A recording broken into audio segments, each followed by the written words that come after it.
Engemet a doktor Zentai vagyok, Mészáros Erika, és engem a doktornő ajánlotta a Farkas Gyöngyi ajánlotta ezt a klinikát, és én nagyon meg vagyok elégedve is a doktornővel is, mert tényleg nagyon szépen fogadtak, úgyhogy meg a szemem is nagyon jó, úgyhogy ennyi. Mészáros Erika. Erika Mészáros.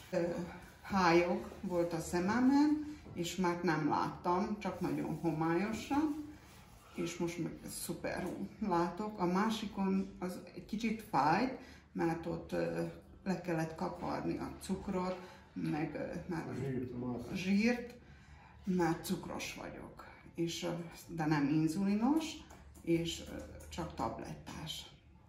Úgyhogy a szállába is, az operációs teremben is nagyon szépen fogadtak, nagyon, tényleg hálás vagyok a doktornőnek is, a nővérkéknek is, mert nagyon aranyosak.